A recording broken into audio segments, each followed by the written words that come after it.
Hello, everybody. Thank you so much for joining us again for one of our Wednesday talks, hosted by Kirsten Bosch and presented by Room to Grow, Sandy and Straight Nature. As I say, these are once a month Wednesday talks, and we wouldn't be able to do this without our sponsors.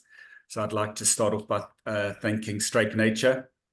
So Straight Nature is the leading specialist natural history publisher in Southern Africa, and is associated with the best-selling and most highly regarded field guides in the region. Straight Nature publishes full-color illustrated books across a variety of subjects, including birds, mammals, reptiles, trees and flowers, the marine environment, geology, astronomy, general wildlife, and of course the ever-popular children's nature. And we're very grateful for their continued support in making these talks possible. And then to Room to Grow, I'm Brett, I'm the owner of Room to Grow. We're an exterior design and project management company that's been designing and creating outdoor living spaces in and around Cape Town since 2002. And we offer a complete suite of landscape design, construction, and other exterior design elements to our residential, commercial, and retail clients. And you can find out more about us on our website, roomtogrow.co.za, or follow us on our socials on Facebook and Instagram. And then it's my pleasure today to introduce Dominic Rollinson. Dominic grew up in Zululand and has been fascinated by birds and the natural world since the age of 8 years old. Family trips across Southern Africa soon garnered that interest and made him choose a career in birds and ornithology. Dom holds a doctorate in seabird conservation from the FitzPatrick Institute of African Ornithology at the University of Cape Town. For his PhD, he spent many months out at sea on longline fishing vessels conducting research on methods to reduce seabird bycatch, particularly albatrosses and petrels. Since 2017, he's worked as a guide for the Birding Ecotours, leading tours around the world where his travels have taken him to Asia, Europe, North America, and across Africa.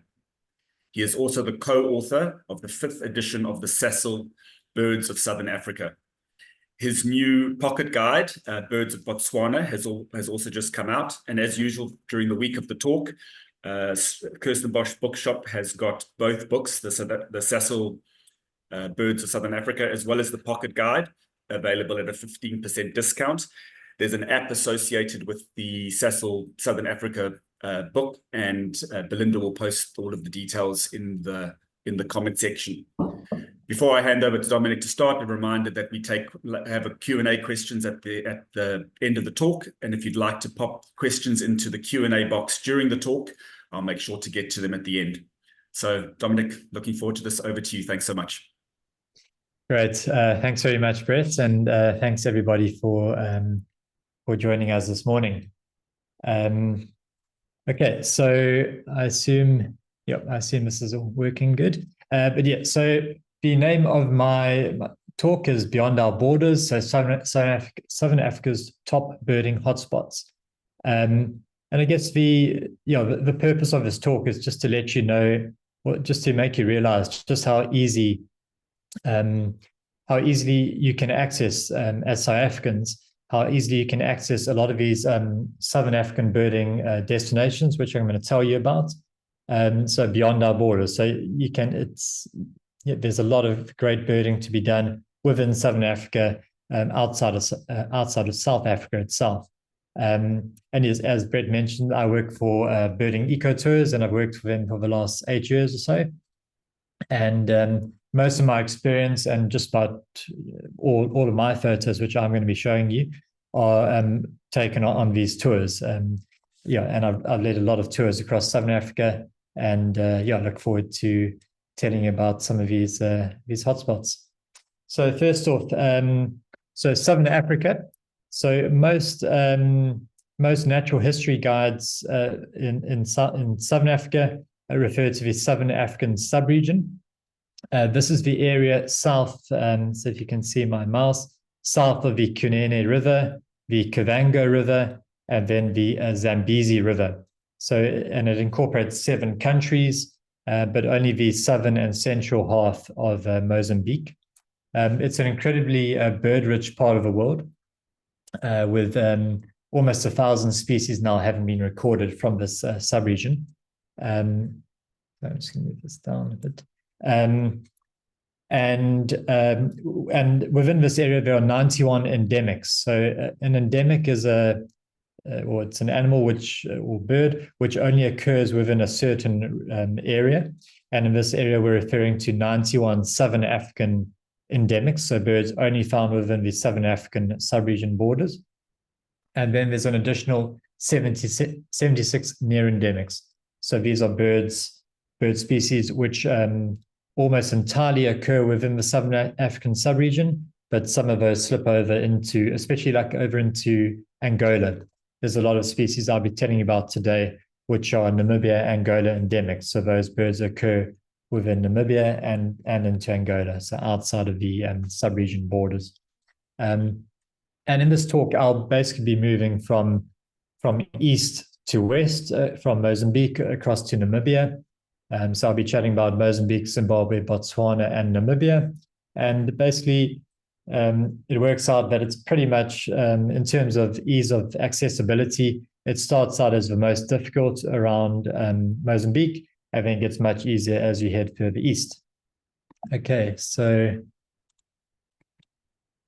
yeah, that's worked.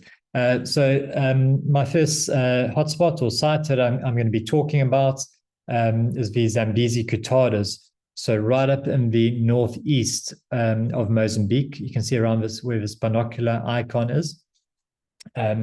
Coutada is a Portuguese word which means to preserve or protect, and these are mostly hunting concessions, which protect huge areas of lowland forest, which is otherwise getting removed and forested at a fast rate. So these hunting concessions do preserve a lot of primary habitat here. And I guess the real draw card for birders visiting this area, the coutadas, is African pitta. And I'll show you some photos of the pitta soon. And these birds, yeah, so best to visit this area in the summer months when a lot of these birds are around, especially the pittas. Mozambique's not the easiest country to access for birders or just travelers in general. But there are a lot of companies that offer tours, both from South African-based companies and international bird tour companies who offer tours to Mozambique. And the company I work for, Birding Ecotours, we often run tours to Mozambique. So yeah, it's one of the more difficult sites to access. This is what it looks like. It's really, really thick forest. So you kind of park along these sandy forest tracks, and then you wander off into the lowland forest. And it's really remote. So you've got to be prepared heading into these areas. And it's also incredibly dense.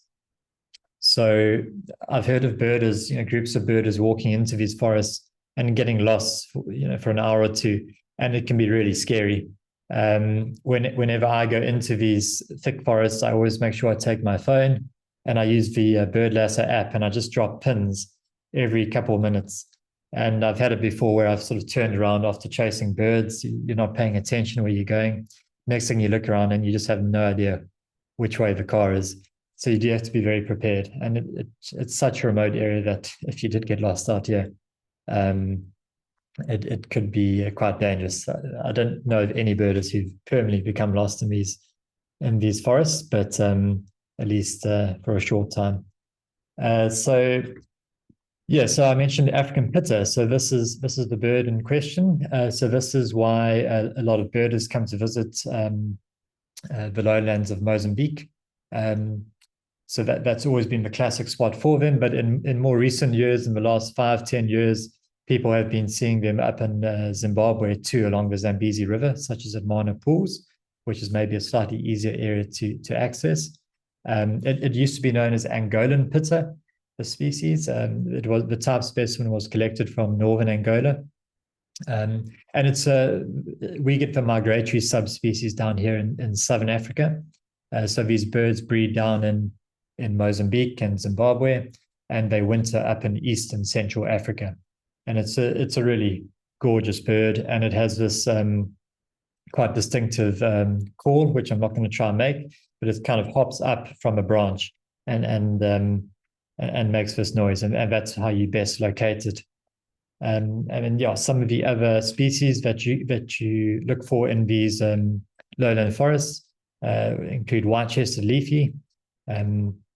It's a really difficult bird to see. It's often referred to as ghost bird. They make these like a range of whistles, and you storm off into the forest to go look for it, and then it goes quiet, and you often don't end up seeing it. So my colleague Dylan Basipoli, he did really well to get this shot. There are quite good densities of East Coast accolats. It used to be known as Gunning's robin. But yeah, it's another one of these birds. So a lot of these birds I'm going to tell you about in the Zambezi coutadas only occur in the lowland forests, basically from Mozambique up north to Tanzania and to Kenya. So that's East Coast accolate. There's really quite good numbers or densities of African broadbill in these forests. It's quite a distinctive looking bird, and they have this display where they fly out from a branch and make almost like a mechanical purr, and they puff up their back feathers. And if you've wondered why it's called a broadbill, so it's got this, as you can see from this photo taken from below, it's got this really broad-based, laterally compressed bill. So that's why it's called a broadbill. Plain-back sunbirds can take a bit of work to find in these forests. Barred long-tailed cuckoos, so this is more of a uncommon to even rare bird in these forests, but it's probably the best place to see them in southern Africa. It's as with just about all old world cuckoos, so those occurring in Asia and Africa and Europe, they are brood parasites. So they lay their eggs in the nests of other species and get that other species to raise their young. And it's not entirely known or for sure what the host of the barred long-tailed cuckoo is, but it's thought it could either be African broadbill or East Coast accolade, so the birds I showed you previously. This is a really beautiful photo, I think, of Dylan's, of chestnut-fronted helmet shrike. So these are birds which you don't typically find deep in the forest itself, but kind of on the woodlands, right on the edge of the forest, along with birds like Livingston's flycatchers, really active little flycatcher which moves around, often joining feeding parties of other species. Black and white shrike flycatcher can take quite a bit of work to find. It used to be known as Vanga flycatcher. This is a male bird. Females have sort of chestnut on the upper parts. Brown-necked parrots. So if you keep particularly an ear out in the mornings and evenings, you get these birds flying over, and it's very similar to Cape parrot, which we get in South Africa, but this is the sister species found in Southeast and East Africa. And again, if you look up to the sky, you can get birds such as Bomb's spinetail. This bird was described in Tanzania and is named after a German zoologist. It's also known as bat-like spinetail, which I think is quite a good name for it. It has basically no tail, so similar to a bat. They're quite unusual-looking birds, but I quite like them. Excuse me. Another spinetail that you can see in these woodlands, is a mottled spinetail, very similar to a little swift. And I don't know if you can see, but if you look right on the tips of the tail here, you can see these little spiny projections sticking out from the tail. So that's how spinetails get their name. I don't quite know the purpose of those spiny feathers. And then a real special bird, I've yet to see this bird. It's a very tough bird to find. It's a lesser seed cracker.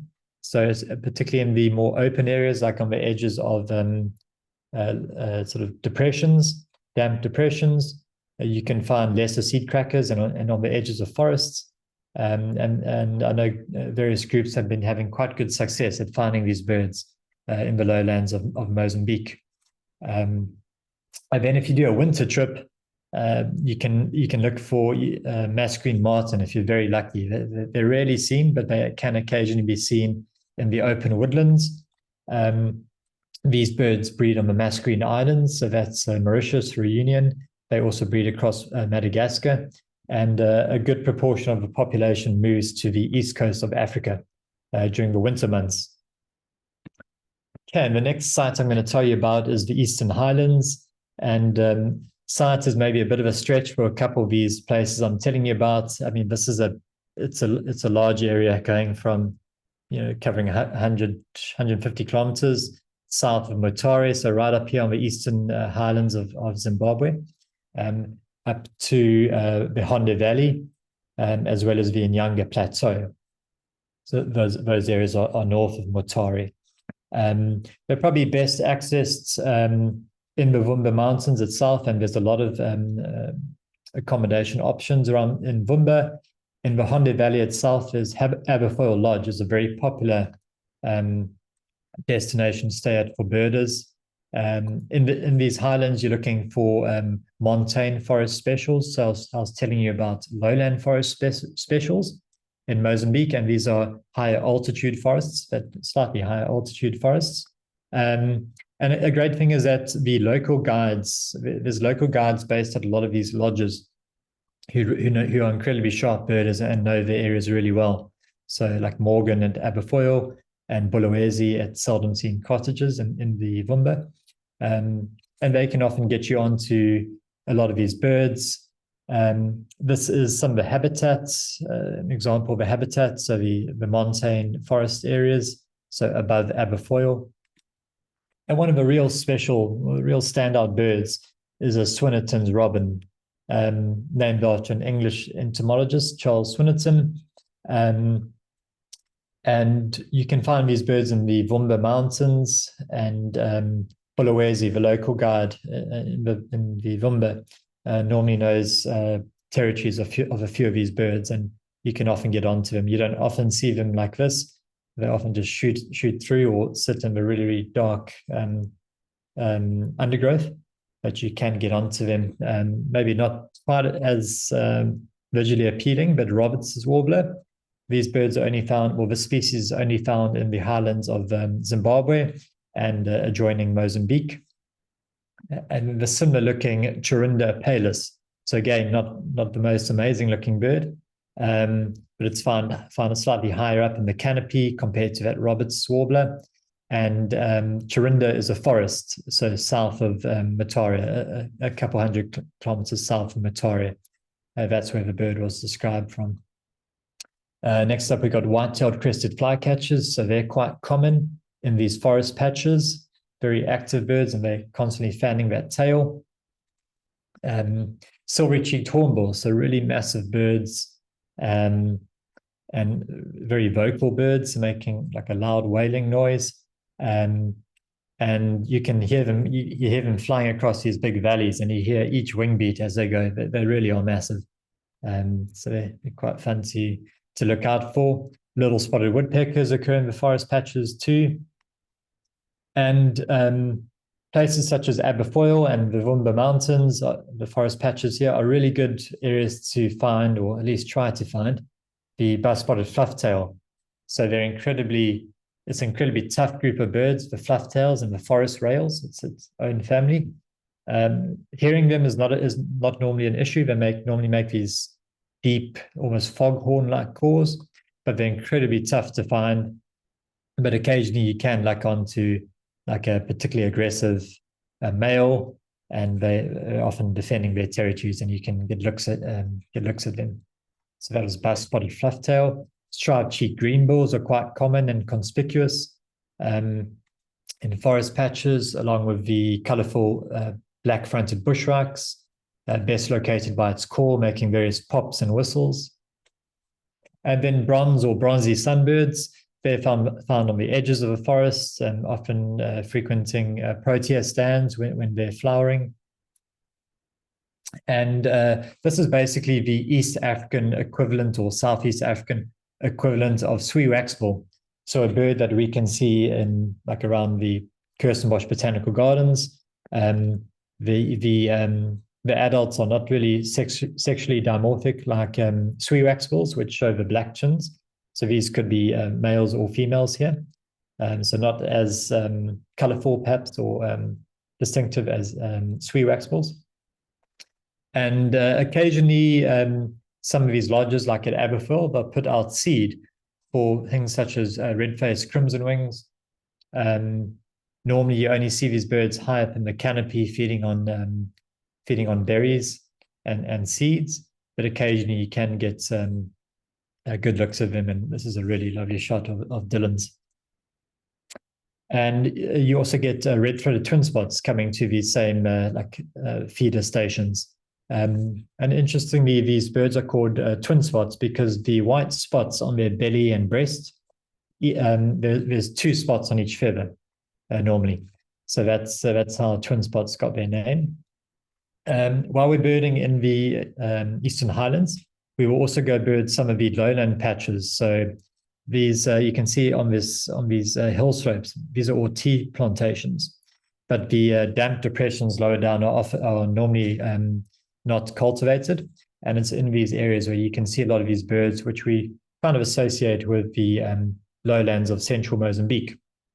So you can find birds such as black-winged bishops, red-winged pruniers, formerly red-winged warbler, moustache grass warbler,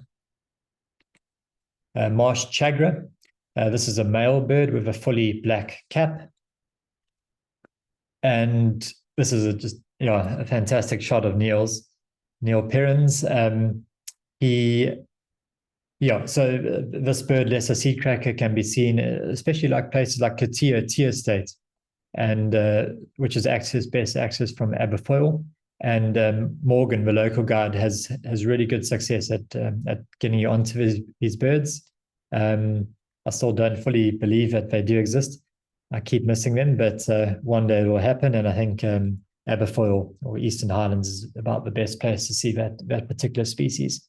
You can also, in this area, you can spend time birding in the Miombo woodlands. So these broadleaf woodlands, not hugely dense woodlands. And in these areas, you look for birds such as African spotted creeper. So just look how incredibly well camouflaged this bird is to look like the lichen on the bark of that tree. And they make these really high-pitched calls, so you've got to listen out for that high-pitched call. And they basically fly from tree to tree, starting at the base of the tree and working their way up the tree, digging under the lichen for grubs.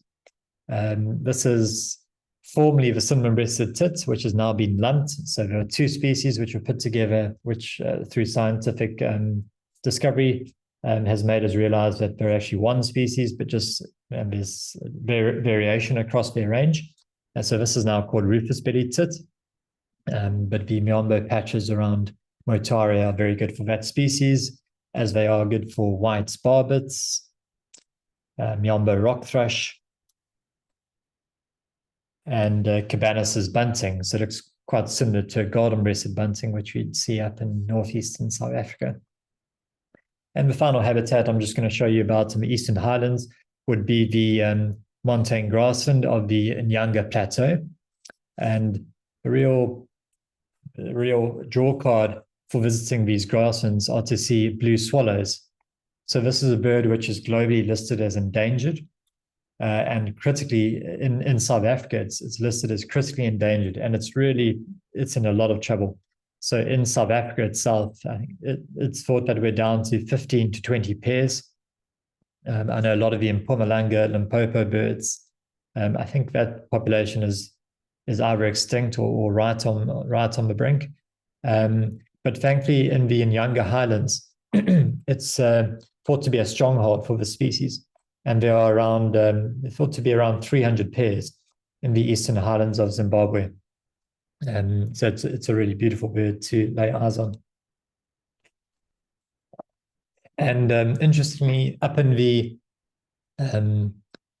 Eastern Highlands, you can also see the only other representative of the sugarbird family. So that's Gurney sugarbird. So down here in the Cape, we get the Cape sugarbird, and there are stands of proteas in the Nyanga Highlands where you can quite easily get onto Gurney sugarbirds. Okay, the next site I'm going to discuss, and again, a very loose description of the site, as it covers a really broad area, but it's the Caprivi Strip. If you look around my cursor, this is the Katima Mulilo area, and this is the Mahango area. These are the two areas I'm mostly going to be referring to here. The Caprivi Strip has an interesting history itself. So it refers to this little strip of land jutting out from Namibia. It's Namibian territory, and it goes back to the colonial days when the Germans had control of Southwest Africa, and they decided that instead of rounding the Cape every time they needed to go up the East Coast, they thought it would be much easier to get a nice, easy path down along the Zambezi River to the East Coast at Mozambique. And the British, who owned these territories at the time, in a deal, if the Germans gave up interest on one of the East Coast islands, they would give them this territory, which would link up Namibia with the Zambezi. However, there was a small problem of the Victoria Falls, meaning that you couldn't actually take ships or boats down to the mouth, and this exchange was a bit of a fairly useless one for the Germans. And yeah, when you're birding in the Caprivi Strip, you're mostly concentrating on wetland habitat and a lot of seasonal wetlands, and also riverine specials, particularly along the Zambezi River. And it's a very easy area to access. Namibia is very much an easy place to self-drive, and a lot of these places can be done quite easily. These are some of the shots just birding along the Zambezi River. So you often would do it by boat, and some beautiful sunsets. And I'll mention some of the real key targets along the Zambezi River. So this is African finfoot. This is a female bird. And interestingly, they're bright orange feet. So they have them from the time they hatch. They have these bright orange feet. I don't fully understand why they need such bright orange feet. And the reason it's called a finfoot is that they don't have webbed feet. They've got these lobed toes. And I guess they essentially would act as a fin under the water to propel themselves and maneuver. White-crowned lapwings are quite common along the Zambezi River on the sandbanks, as are African skimmers at the right time of the year. And these birds, as you can see, they have this longer lower mandible, and that's so that they can skim, hence the name, along the top of the water, and as their beak, as their lower mandible hits a fish, they snap it shut. So really quite fun to watch them feeding. Rock patterncoals, they are quite commonly seen on exposed rocks, and they are crepuscular, so meaning mostly active at dawn and dusk, as insects are coming out. So that's when you see them feeding on the wings. So they are aerial feeders, and you see them feeding over rivers and sometimes wetlands nearby. Western banded snake eagles can be seen in the riparian forest and riparian vegetation along the edges of the rivers, along with Bradfield's hornbills. At the right time of year in summer, you get birds such as woodland kingfisher, which if any of you have ever done Kruger National Park visits in summer, you probably are aware of this call, very distinctive high-pitched call.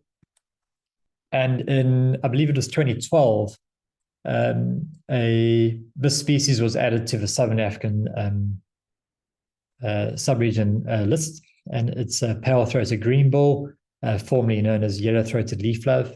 And amazingly, it was found to be breeding, and it raised young. And since it's been discovered, it's actually been found to be quite common in the Katima Mulilo area. And presumably it's always been that common, but who actually knows? And maybe it's just because that people are aware of them and had previously passed them off. But yeah, that was a very exciting discovery.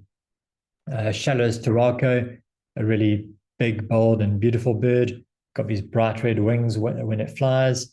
and a really loud, raucous call. So quite an easy one to find in the area. And then if you do trips to the edges of sort of adjoining woodlands in late summer, or early summer, I should say, late November, early December, you can get onto Penguin nightjar if you know where to look. They come here to breed.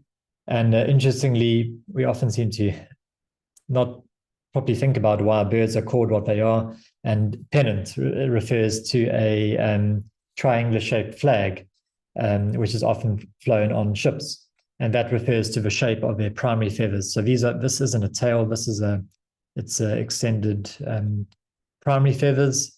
And during the breeding season, males can have these up to a foot long and really are quite spectacular to see. And we also spend time birding in the seasonal wetlands. So this is mostly in late summer. It's the best time to see a lot of these birds.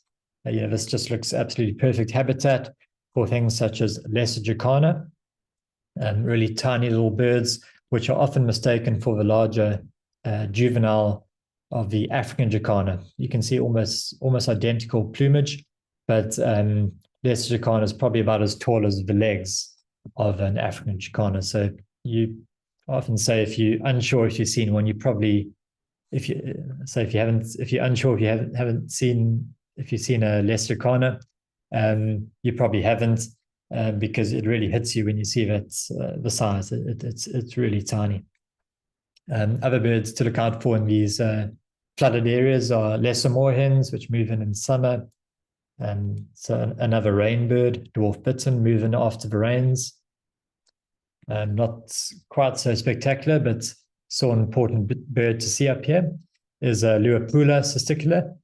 And Luapula is actually, it's a river on the Zambia DRC border. And it's quite a localized bird, only occurring in sort of Central Africa, down to Southern Africa. Also, quite good numbers, particularly around the Mahangu Game Reserve. So in the Mahangu area for wattled cranes. So if you go bird this area and have a look out over the floodplain, it's pretty unusual that there wouldn't be a pair or two of wattled cranes around, really massive birds. And we also, a really important element of birding in the Caprivi Strip would be birding the woodlands. So the broadleaf woodlands, the area west of Devundu. And these are for sort of quite tricky birds, such as racket-tailed rollers, white-breasted cuckoo shrikes, Arnott's chat. This is a male bird. And then in the summertime, the Caprivi Strip can be a very good area to see birds such as African hobby. And these birds often move in after rains, and they even follow storm fronts along with red-footed falcons.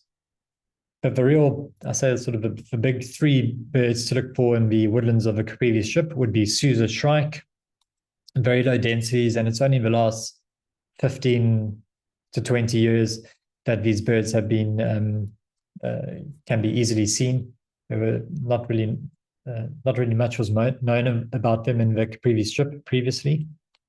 Sharp-tailed starlings. It's got this sort of graduated tail, and they move around in small groups in these woodlands. And then the rufous-bellied tits. So I told you about the other subspecies, which has now been lumped in Zimbabwe. That's cinnamon-breasted tit, but this is rufous-bellied tit, and not a great photo, but you can see why it's called that. And it's a very tough bird to find in these woodlands. So sort of the toughest of the three. So we're continuing now further west to the Okavango swamps here, the Okavango Delta. And I'm going to mostly concentrate here on the panhandle. So you think of this as a frying pan, the shape of a delta. The panhandle refers to this section here, just because it's a more accessible area. So there are a bunch of lodges all around the delta itself, but some of these lodges are really difficult to access, and you often have to fly into these places only, whereas the panhandle has a lot more access. And you often spend your time birding from boats, birding down the channels. So this is like a big area of papyrus, papyrus swamp. where a lot of these specials occur. And boat-based birding is also really good for photography. You can get quite close to a lot of the birds. Slaty egret being a real big target. A really cute and really striking African pygmy goose. This is a male bird. African skimmers. So this is a skimmer skimming. That's how it gets its name. Poppy-tailed kukels. So they really love the papyrus swamps. And they make the typical kukel bubbling noise, especially in the morning. Long-toed lapwings can be quite common too. And a real good reason to visit these places in summer is that you can visit the breeding colonies of southern carmine beaters, which breed in the banks of the sandy banks of rivers. And you can spend a good amount of time watching and photographing them, and you can get really close to them too. They're not too bothered about boats hanging around. So that's certainly a draw card of the swamps in summer. Sticking with bright and colorful birds, good numbers of kingfishers around too, giant and pied and this malachite kingfisher. And especially on an early morning boat trip, you look out for Sitatunga, which is a rare swamp-dwelling antelope, which has these splayed hooves, which means it can walk around without sinking in the swamp vegetation. But perhaps the biggest or most exciting reason to visit the Okavango swamps, in my opinion, is to bird these riparian or riverine forests where you look for Pell's fishing owl.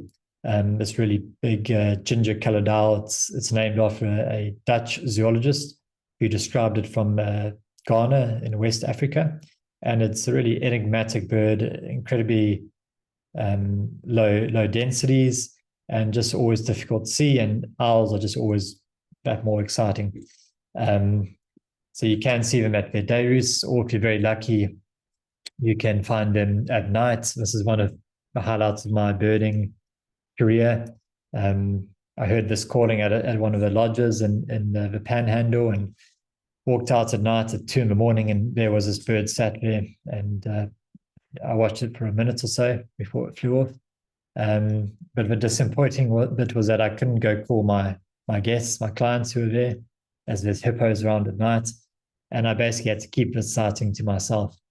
Thankfully, we did see the bird the next morning, but it was nothing like the sightings I had that evening. You also look for a smaller owl here, so African barred owlet in these woodlands or forest patches, brown firefinches, the colourful white-browed robin chat, swamp bobos are particularly common and vocal in these areas, and also Hartlib's babbler, which is a fairly range-restricted babbler. And my next site that I'm discussing is the Etosha National Park, centered around Etosha Pan, right up in northern Namibia, and very easy to access. And there's a bunch of rest camps within the park itself, and also lodges along just outside the park, which you can use to access the park. It's mostly woodlands in the east, and then open plains in the west of the park. And it's particularly well known for its really exceptional wildlife viewing. This is a fairly typical scene in Etosha. So a lot of the activity centers around these water holes, and they really are a hub of activity, especially in the drier months. And it's really well known, as I mentioned, for its large and charismatic wildlife. It's one of the best places to see lion. I don't think I've ever missed them on a trip there. Probably on about half my trips, I get cheetah. This animal had just feasted on a springbok. With a lot of predators around, there are scavengers too, such as spotted hyena, and there are really good numbers of spotted hyenas around. And I've actually had quite good success with honey badgers, and they actually come into the camps at night to scavenge from the dustbins. So that's honey badger. And I'd say it's about the best place, possibly in the world, to see black rhino. It's got really good numbers of black rhino around. And I'll tell you a little bit more about them later, but you can see them coming in to drink and bathe at night at some of the water holes. This is Okavango waterhole, which can be viewed from Okavango Rest Camp, and you can spend all night there watching it if you like. This is a standoff between a a foal zebra, and a elephant. The zebra wasn't harmed, but decided to back down. And you can also find, it's a really great place to see gemsbok or southern oryx, and get that classic shot of gemsbok out in the plains of the Etosha sort of semi-desert. And then just kind of moving from east to west, some of the birds you can see in the open plains. This is now in the east of the park. Kori bustards are, I mean, they're common across the park, but this just shows the fairly moist grasslands in the east of the park, where you can also find things like Ludwig's bustard. There's an isolated population of blue cranes. So outside of South Africa, they only occur in the Etosha area. So it's quite an unusual little population up there. Any trees are always worth scanning for the really attractive red-necked falcon. While Birchall sandgrouse can be seen on the ground, and they've got this red plumage to kind of match the red sands of the Kalahari. Excuse me. And then birding in the woodlands, so such as areas around, again, in the east of the park, around the eastern gate, sort of Mopani woodlands, host birds such as black-faced babblers, crimson-breasted shrike, really attractive and brightly colored species. Carp's tit, that's a Namibian near-endemic, excuse me, as are bare-cheeked babblers, which can be found around, around Halali Camp. It's a really good spot to find them, as well as birds like violet woodhoopers, very similar to green woodhoopers, which we are probably familiar with in South Africa. It's also an excellent camp to find owls, and you can often go chat to some of the staff, and they will know the whereabouts of day roosting owls. And you can find birds such as southern white-faced owls, scops owls, and the diurnal pearl-spotted owlet. And as we head further east through the park, this is more typical of the open plains, and I think this is actually an elephant walking through the dry pan itself. These are wildebeest on the edge of the pan. You can get some really quite nice sunset shots. And this is a daily occurrence from Okavango camp or rest camp. And you can literally, where I'm sat here to take this photo, there's a big almost amphitheater where you can look down onto this pan, and it's waterhole, and it's floodlit at night. But every evening, elephants come in to drink. And just about every evening, you can't quite make it out. This is a cell phone shot, but these are black rhino. I think there's about 3 or 4 of them in here. And they come to drink and bathe and also to socialize. And it's quite fun watching them. They do these like high-pitched vocalizations. And it's kind of unless you see these animals at night, you never see the side of them. You just think of black rhino, these grumpy, short-tempered animals. But this is like a different side to them, which you get to see. And around Okavango, so around the central parts of Etosha, lots of Kori bustards. So Kori is a Swana word, which is the Swana word for the species, and that's been used in the English name. So Kori bustard, it's about the heaviest flying bird in the world, that and great bustard from Europe. Got quite a good place to find secretary birds as they stride through the plains looking for their prey. Martial eagles can be seen too, as well as low numbers of vultures in general, with lapid-faced and white-backed being about the most common, and white-headed vultures are possible too. Really common and conspicuous bird is northern black korhaan, really vocal bird and very, very striking bird. That is a male bird. A very good park for double-banded coursers. They occur in really good densities, while Birchall's courser takes a bit of work to find.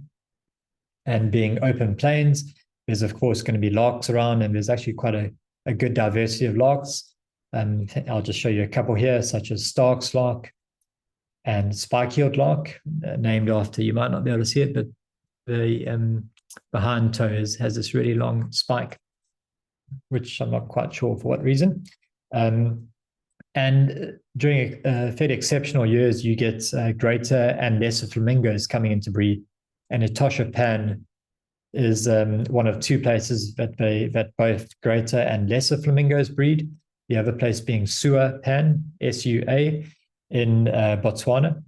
But it's fairly exceptional that there's enough rain or the right levels of water for these birds to breed.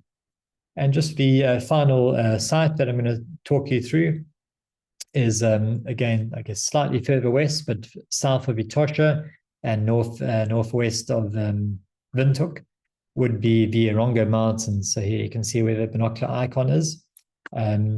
It's a really beautiful area, so mostly mountainous area. And you basically spend your time birding the dry woodlands and the koppies, so these little sort of rocky outcrops. And you're mostly concentrating here on a bunch of Namibian near endemics. So birds which occur sort of in this kind of area in northwestern Namibia and then into Angola. So they're not full endemics to Namibia, but because they cross into Angola. And it's a pretty easy place to access with a bunch of lodges and even camping places. This is a typical habitat shot from the Okavango Mountains. And you're looking for birds such as Hartlib spurfowl. This is a female bird, a Namibian near endemic. Also birds such as rockrunner has a beautiful call and sort of scurries along the rocks and under the bushes. It's also known as Damara rock jumper, but it's not related to, or not closely related to, the rock jumpers. White-tailed shrikes, almost like a terrestrial batter, spends its time hopping on the ground. It's got this quite short white tail, and really, really cute birds. Sorry, I've mislabeled that. That should be Montero's hornbill. And that is a male on the right with a bigger bill. That's a female on the left, and the male had just passed this little berry over to a female. So it must be a pair. Violet woodhoopers can be seen in the dry riverbeds, along with Ripple's parrots. This is not a caged bird. They actually feed them in Omaruru town, so near to the Okavango Mountains, and they come in every afternoon to this area, but I just wish they'd use more natural-looking perches. Rosy-faced lovebirds can be seen in the area too in good numbers.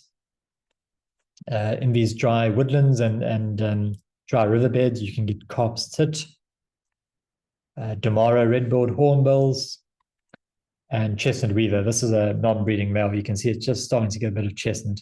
I don't have any photos of a good-looking male. You can also find birds such as black-faced waxbill. This is an adult here in the middle getting swamped by 5 begging juveniles.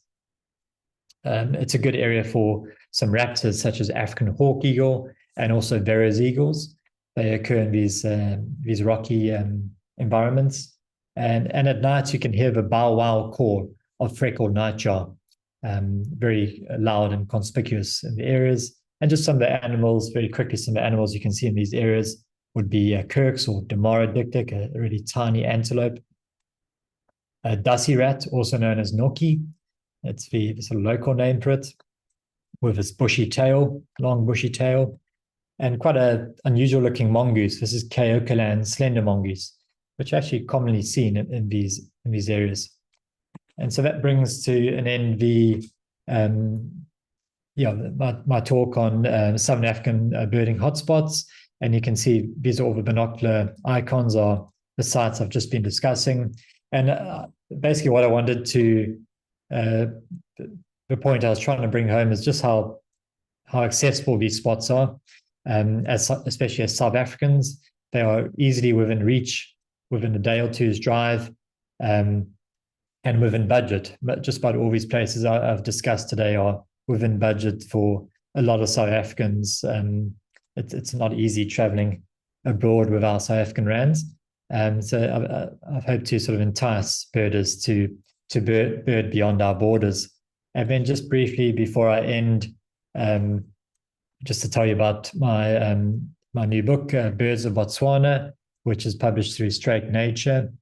It was a lot of hard work and worked very closely with Colette Alves, who was the editor for this book. And I'm very proud of it. And I think it'd be a really good companion to any birding or wildlife trips to Botswana. It's aimed at more beginner birders, being a pocket guide, but it does cover over 360 species of the most likely species for you to see in Botswana. But it's not only the common species, it's also birds such as Pel's fishing owls and slaty egret, which would hopefully encourage you to go look for these birds and make you aware of them. And you're not likely to come across them unless you put in some effort. But if you do go look for them, you can find them in Botswana, which is just a really fantastic birding and wildlife destination. And just to quickly show you some of the spreads from the book. So, it's a nice, fairly succinct introduction to the book with a detailed map. Also discuss in detail, but not huge detail, but some of the birding spots or birding sites across Botswana, including some of the sites I've discussed today, such as the Okavango Delta. And just introduction to some of the vegetation zones or habitats across Botswana and how these influence bird distributions. And I just wanted to quickly show you a couple spreads from within the book itself. And so I'm quite proud and quite happy of the photos that we've chosen for this book. And we've wherever useful, we've used a couple different photographs of the sexes where plumages and are sexually dimorphic, such as saddleboard stork. We've also showed age-related differences in plumage, as you can see here on the right with the grebes and the cormorants. Where appropriate, we've shown photographs of birds in flight to point out distinctive features in flight. Again, showing here with African pygmy goose the difference in sexes between the two different species.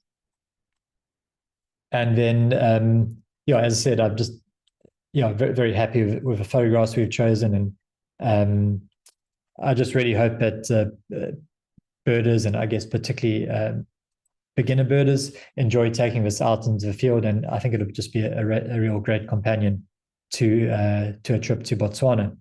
And that is me finished here then. Thank you very much. Wow, Dominic, thank you so very, very much. Just echoing some of the comments that are coming through about being exposed to so many different birds that a lot of people haven't ever heard of. And I'm sure there's so much more that we don't even know about yet. Obviously, it gives us opportunities to explore. Lots of people inspired to want to get out and plan their next birding trip.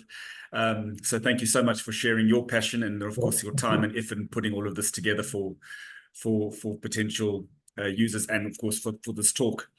We can jump straight into questions. We've got one here from Desiree, and she's asked, are there tours to these areas? And I think you've already alluded to that, so yes.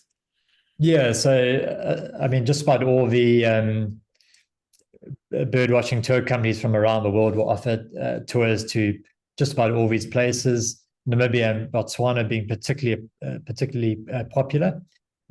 Fewer companies offer tours to like Mozambique and Zimbabwe to a lesser degree, but yes, there are lots of options to choose a bird tour to these areas.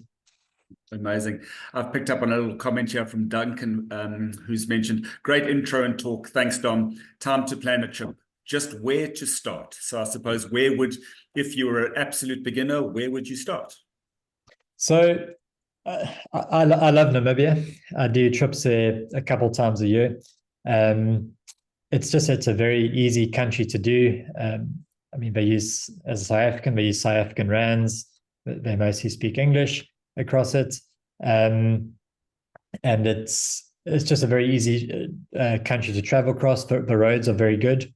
Very good network of roads, really great infrastructure, good parks, and it offers you a really broad spectrum of birds from the desert all the way into the Caprivi Strip, birding along the Zambezi River and in the woodlands there. So that's a really great destination, as is Botswana. I love visiting the Okavango swamps and the Panhandle. So, but then for the more adventurous birders, you can perhaps look at doing trips to Zimbabwe. And for the most adventurous birders, you can head off into like the places like central Mozambique, which require a bit more planning and dedication, I guess. But it's certainly worth it. Some really fantastic birds. Amazing. So outside, just as an aside, outside of South Africa, or Southern Africa, which other African countries would you visit without sort of having to pay an arm and a leg, or not too difficult to get into? Yeah, so there are places. I mean, some of the East African countries like Kenya and Tanzania can be quite expensive, and you do end up paying an arm and a leg. But I think still within the East African bloc, there's Uganda. It is quite affordable.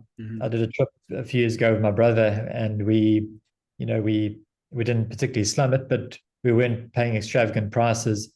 And on a 2-week holiday, we did it kind of on a shoestring, and still got a really great experience.